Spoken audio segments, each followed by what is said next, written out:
you're starting to hear from people, and this is the most insane thing I've ever heard. We are 3 games in the season, and you hear, you gotta put Jalen Hurts in the MVP discussion. You got to put Lamar Jackson in the MVP discussion. You got to put Micah Parsons in the MVP discussion. You got to, no, you don't. After 3 games of an NFL season, you don't have to put anybody in an MVP discussion. There's 17 games. We are not yet at the quarter pole, and they do not award championships to anybody who does anything in September. So here's the thing that I love. Look, Lamar Jackson's going to be a talking point no matter how this season goes, and so far, it's gone very well for him. His numbers are outstanding. And he's doing so. Didn't have J.K. Dobbins for the early part of the season. Dobbins is a remarkable talent, I believe, not just for running downhill in their offense, but also catching the ball out of the backfield. J.K. Dobbins can go now. And they continue to work through some injuries at wide receiver, at offensive line, and at running back. The thought would be that they're going to get better, so he should be better. Lost in what happened last weekend was, as much as they were successful offensively and statistically, in terms of efficiency in the red zone, outstanding. The defense won that game with an interception in the end zone and with a strip from behind. I think Marcus Peters recovered it and somehow stayed in bounds. Otherwise, there were times in which that Ravens offense stalled out a bit. It stalled out in the fourth quarter. They did nothing in the fourth quarter despite a big lead against the Miami Dolphins the week before. So it's not perfect, but statistically, anyone would say, hey, Lamar's playing great, and he doesn't appear on any level to be guarding himself against injury, even though he's in the last year of his contract. It's funny because that's one of the things that we pointed out, which is, hey, will Lamar play the same, considering he doesn't have a 5-year guaranteed contract, the one that he's playing for? And, oh, yeah, by the way, every play he makes, while some will tell you, well, that solidifies it, you should have given him a 5-year contract. No, you shouldn't. In no world would you ever give a quarterback who runs the football more than any quarterback who's a star in the NFL, has run the football in the last 25, 30 years. In modern history of NFL football, he runs more often, is a greater presence running the football than any quarterback in our lifetime. Steve Young scrambled. Okay, obviously Cam Newton ran the football a ton, but look at the numbers. He actually runs it more. And so in no world would a guy who runs the football that much, would you give a guy a contract that only one other player in the NFL, Deshaun Watson, will have received. Okay? In no world. So people are like, well, see, the Ravens should have. No, they shouldn't have. They offered him a ton of money. They just didn't offer him 5 years locked in, guaranteed like Deshaun Watson. And the reason they couldn't make it work in terms of, all right, let's be creative with all of this different stuff, is because he doesn't have an agent. And it takes an agent to go through and understand, hey, we can slide bonuses here, we can move things there, so you can declare a win in terms of how much money you're getting guaranteed, and we can protect ourselves against a catastrophic injury. And it's always funny. It's like, I feel like the Lamar Jackson thing, and I saw this, I can't remember the website, somebody roasted Colin Cowherd because during his rookie year, Colin called Lamar a developmental quarterback. And he was, right? He sat for half the year, and then the second half of the year he came in, and they ran mostly zone read, and they took off, and they were incredible. Okay, but that wasn't ultimately all they wanted him to be. If you look back at him in college, he could throw, but was an incredible runner. And the last game in college he played against Mississippi State, he was awful in the ball game. And if you think that the Ravens were the team that believed in him and everybody else was wrong, the Ravens drafted him 32nd. They had another first-round pick where they drafted a tight end before him. So it's like the Ravens, like, we know this guy that everybody else passed on, and everybody had questions about Lamar Jackson. And no one would argue this statement. He's been way better than anyone could possibly imagine. And he's continued to work and improve. He's not the same guy as he was then. You can't judge the analysis now of then. I thought Sam Darnold would be better. I was wrong. Do I think he was helped out by going to a playoff team with a great culture and a great defense and one that built the entire offense around him and his specific skill set? Of course.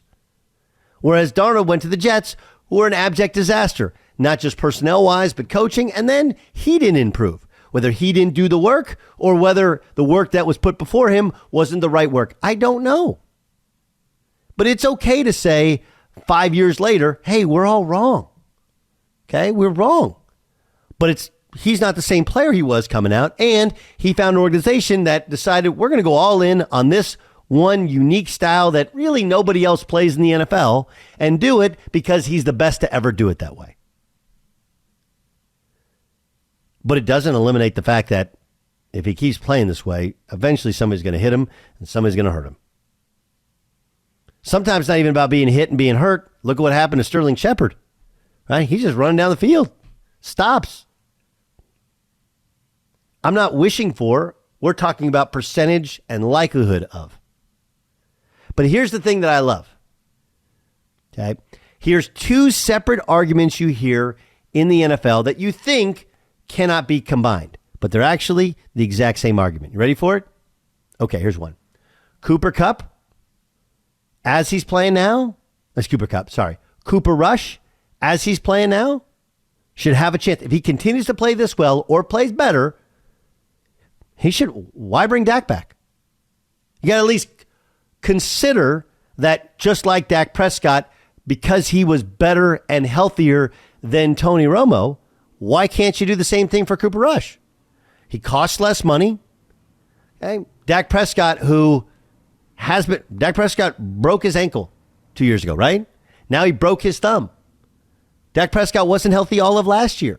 He's not always healthy. Wasn't that the shot at Tony Romo? Tony Romo's always hurt. And the other shot at Tony Romo was, well, what's he really done in the playoffs? How is that argument any different than Dak Prescott? Look, I don't think the Cowboys are even close to considering it.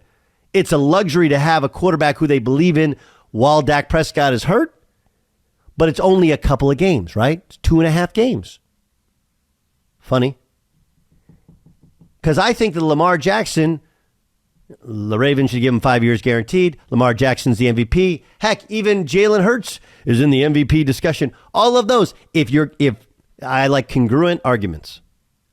If you value the first 3 games as being definitive statements about who somebody is, well, then Cooper Rush should damn well sure be the quarterback of the Dallas Cowboys. Same, because Dak Prescott, when he played, was terrible. Wasn't good.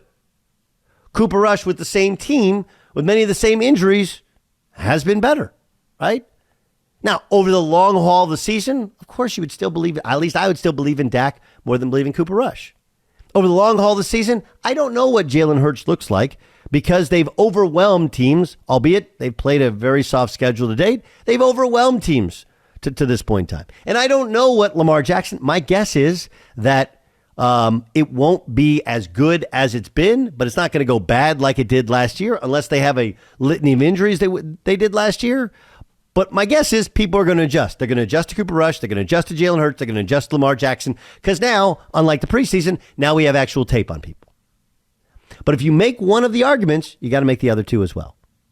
And you wouldn't. You wouldn't say Cooper Rush should be the quarterback of the Cowboys. So you shouldn't say Lamar Jackson definitively the MVP. I heard this. This was a really interesting one. This is Ed Reed. Of course, famous former Baltimore Raven, talking about Lamar Jackson. You know, I'm not telling him to play scared or anything because I don't think he's going to do that. He hasn't displayed that. But he has to be smart, you know, because it is a business, you know, and they will use that against you, you know, whether you like it or not. You can think these people love you. You know, they're showing their true colors right now, you know, and there's no shots at the Ravens because they're an organization that's a business. It's a business first. Ed Reed is so 100% wrong on one aspect of it, but it's the same one that Lamar is wrong about, right? It's the word love. They don't love. If they really loved you, they'd give you a 5-year guaranteed contract. That's the stupidest thing I've ever heard in my life.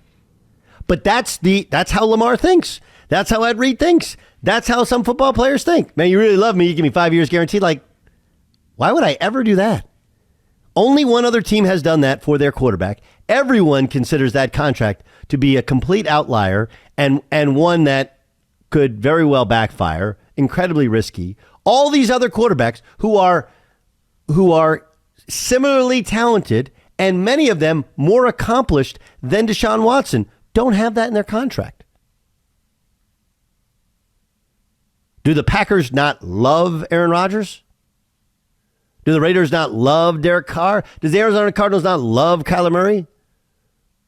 Do the Denver Broncos, before he played a game, granted they don't love how Russ Wilson is playing. Did they not love Russell Wilson? Of course they did. They didn't give him those deals. That's a completely stupid narrative from a really bright guy, but it's one that people believe. It's what Lamar believes. Don't believe me? Check out his Twitter page. Then you don't love Lamar if you don't want to give him a 5-year guaranteed contract. We use all these non-related stories or whatever. It isn't about where he was drafted. It isn't about proving people right. It's just about what's smart. What's smart? You know? Keep in mind that guys that want a 5-year guarantee, it's not like Lamar's like, look, I know it's risky.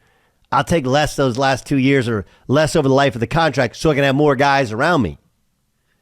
Right? Let's be smart about it. No, that's not what he's thinking. You don't love me unless you give me more money guaranteed than anybody else has gotten. That's not the way the world works. I'm not going to copy a dumb contract just so somehow that suffices your desire for some sort of love, which has nothing to do with love. You know what showing love to a football player is? We're going to extend you. We're going to give you a ton of money. And then we're going to do it smartly so we can put a great team around you so that you can just be you. Please stop with the Lamar deserves this based upon the first 3 weeks of action, unless you're willing to say that everybody in the NFL, everyone who's played well, that's who they are because of 3 weeks. And everyone who's played poorly, that's who they are because of 3 weeks. You wouldn't do that for anybody else, would you? Of course not. Why would you do it for Lamar?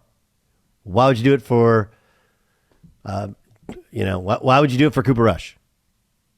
And please stop with the MVP discussion. There's no MVP discussion 3 weeks in the season. There's they're really good. They're not so good. They got some stuff to work on.